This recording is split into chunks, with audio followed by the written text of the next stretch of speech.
And welcome back to Kerbal Space Program.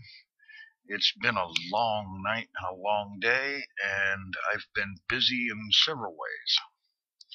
For those of you that are looking forward to more Minecraft videos, they are in progress, and I do hope to get something uploaded tomorrow. I had rather a frustrating time because I spent 2 hours recording about 35 minutes of Minecraft, only to find that my microphone had been turned off the entire time. And, well, I'm sure you can imagine how I felt about that. Anyway, I will be taking care of that later tonight or tomorrow and see what I can do about getting that in gear and getting it uploaded.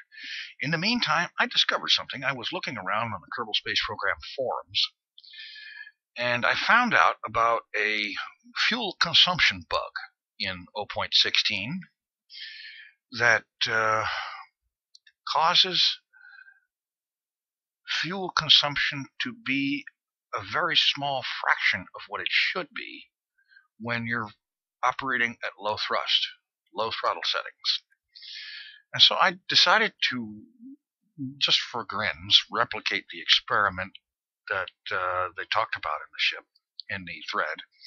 I built a ship with a single small command pod, one 400-liter fuel tank, the old style, the 1-meter fuel tank, and an aerospike engine. And I think I put lander legs on it too. And I also put a mech-jet module on it for information. And I launched it. It took off at a little less than 1/3 thrust. And I used the mech-jet to hold it, to hold the attitude control. And I'll be inserting some screenshots in here so that you can see what I'm talking about. And basically, I just flew it with the lowest possible thrust setting that would allow it to keep gaining velocity and going forward. And by the time I got it into orbit, the throttle setting was at as low as it'll go without shutting the engine off. 7 minutes and 42 seconds into the flight, orbital speed of 2442 meters per second, and the fuel tank had 225.3 liters of fuel remaining in it.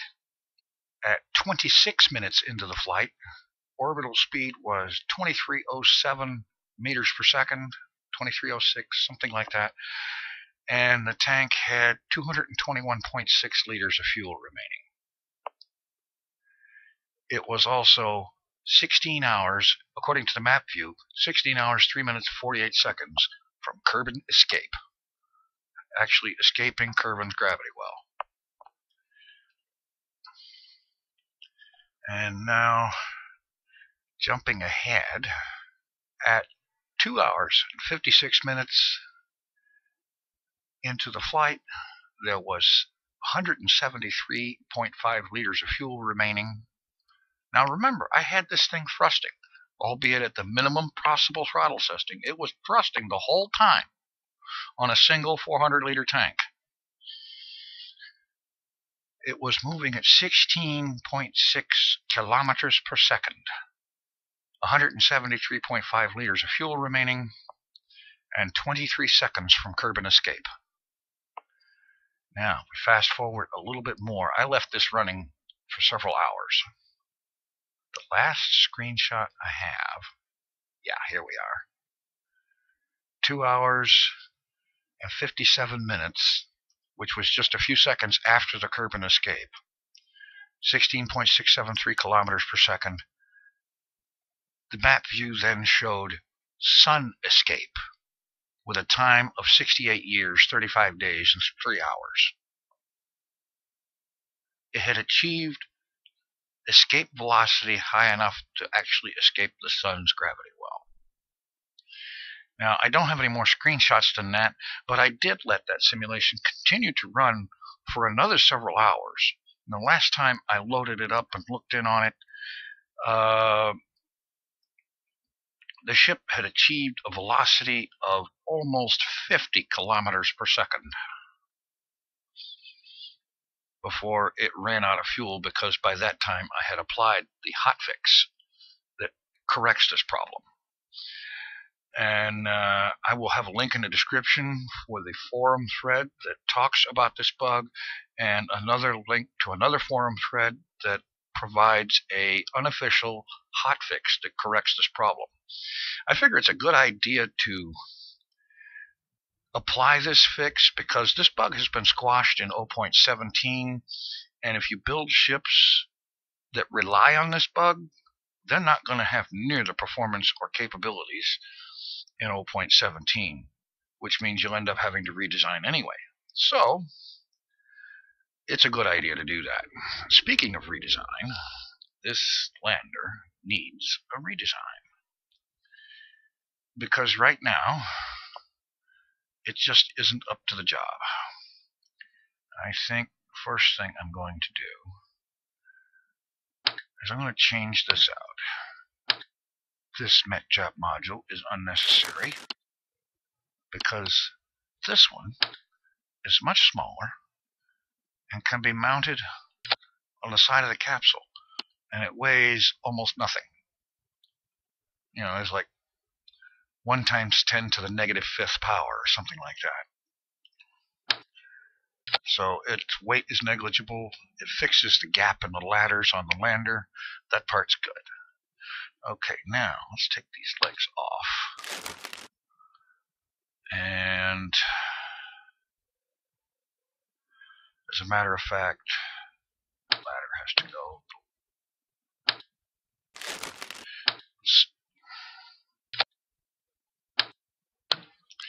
This fuel tank needs to go because it needs to be the... Oh, that was the large fuel tank. Huh, I thought it was a small one. Okay, anyway, it doesn't matter. I'm going to go ahead with 4-way symmetry and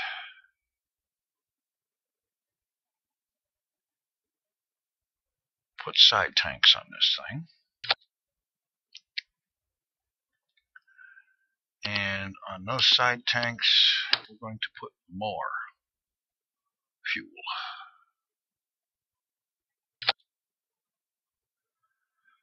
And from those tanks, we'll run fuel lines in here.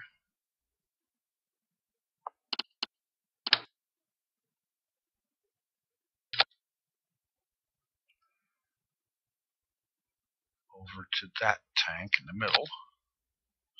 Now, is that straight? No, it isn't. Okay, there's something else I've learned recently, that when placing fuel lines, they kind of act structurally sort of like a strut. But you want things like that to be symmetrical, evenly balanced.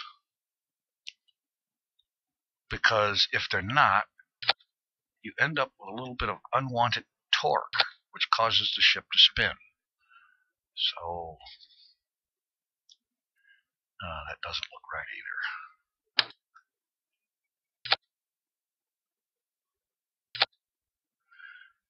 I think that looks a little better. Let's try going from the tank in.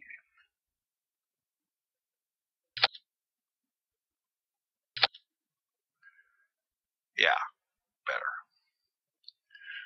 More evenly arranged, less likely to cause torque or twisting force. Alright, let's get our ladder on here. And RCS thrusters, which apparently can go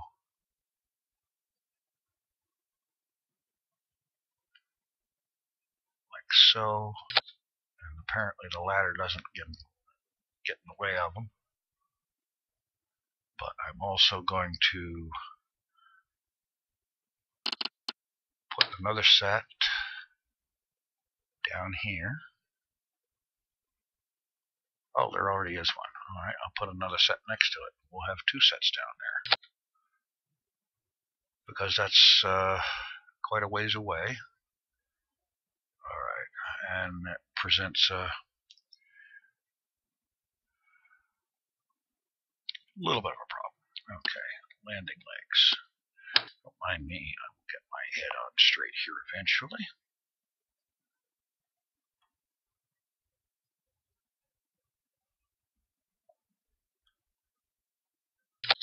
Landing legs. Alright, now what we have here is a lander that is carrying, let's see, yes, that is the 400 liter tank, and so 5 of them, that's 2,000 liters of fuel that thing is carrying. That should make for a lot of capability. Now let's call this Lander 2. It's not a 1 anymore. And now we need something beefy enough to lift it. And I'm going to wager a gamble here and think that all of this isn't going to be enough.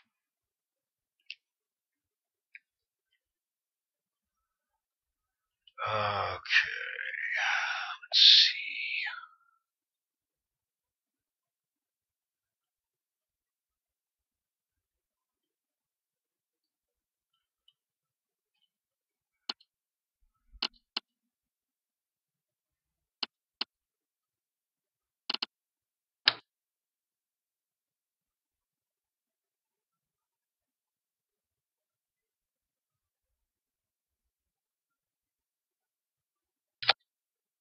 Okay.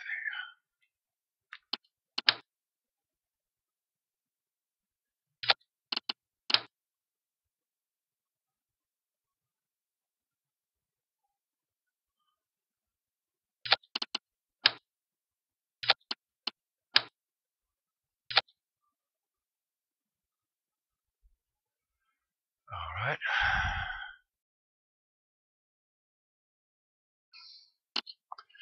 Let's see.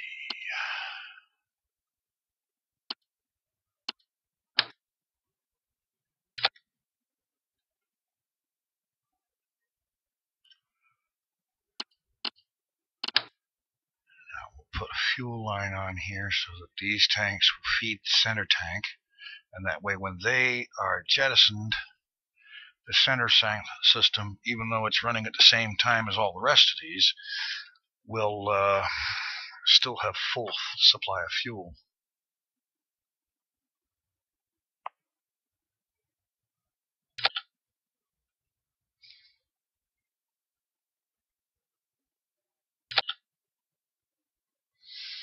Alright, now do the same thing on the other side, only with a strut to balance it out.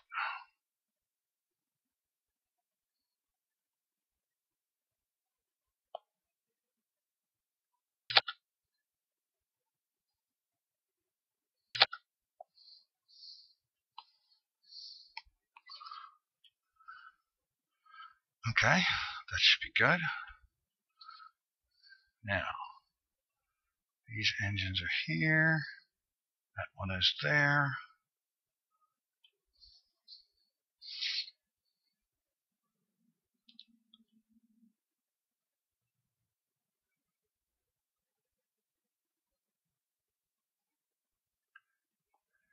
Oh, yeah. Pull this down here. So these all fire at once. Side decouplers go up here.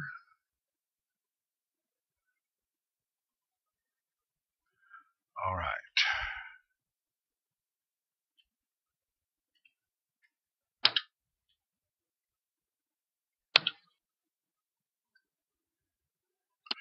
Now I wonder.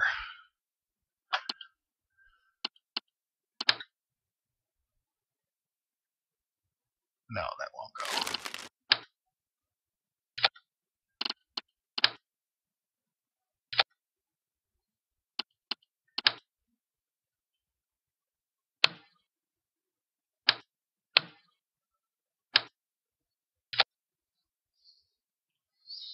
That'll go.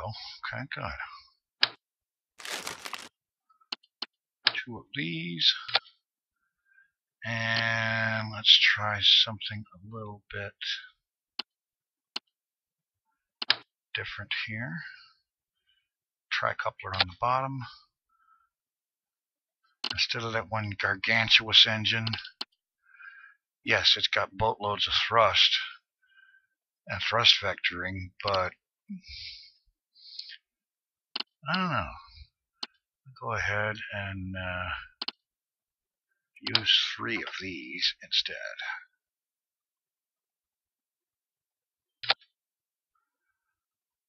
So they'll all be firing at the same time. And radial decouplers.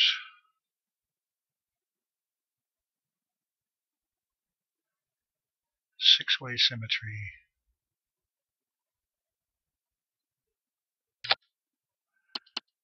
And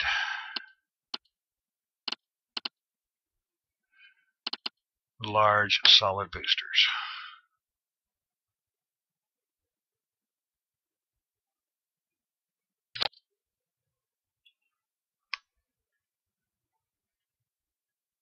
Okay, that looks right.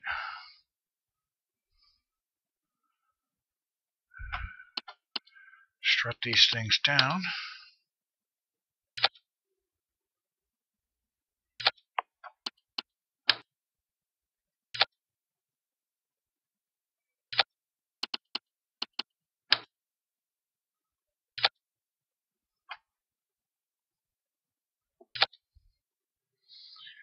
And repeat this up here. Well, yeah.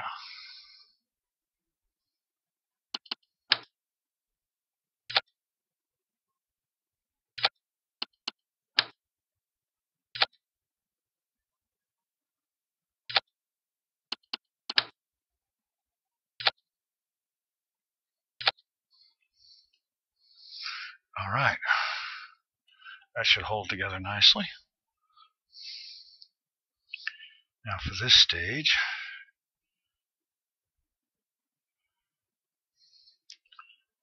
we'll have the solid boosters go off first. When they separate, the 3 liquid engines will start. And for a little bit of extra stability control here,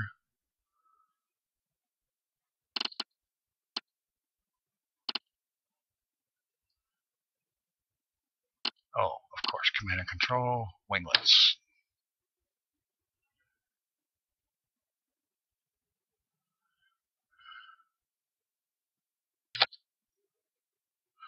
On every other booster.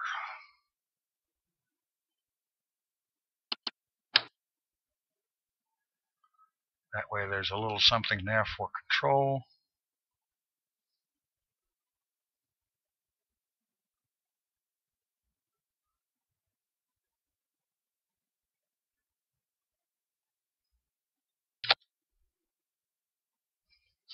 But not so much that the SAS will shake the rocket to pieces. At least that's my hope. Well, it would be helpful if I had them all somewhat approximately approaching even.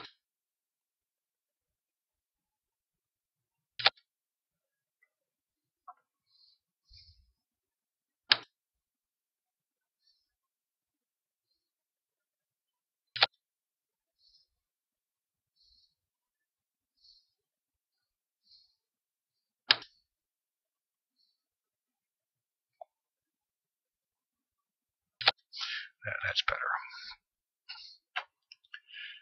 All right, save that.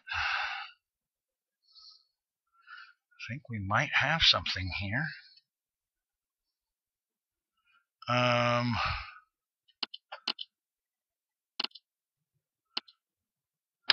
am going to place a regular SAS module on there to help with civility. And let's put another one here.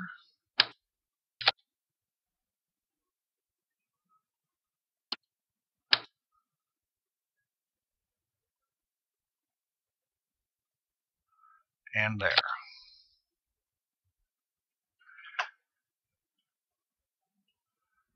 Okay. Let's get some launch stability enhancers on this.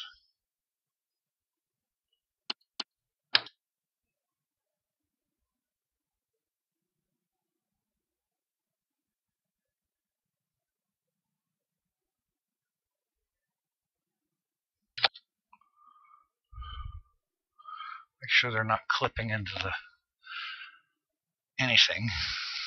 Looks like we're okay there. Staging looks good. Alright.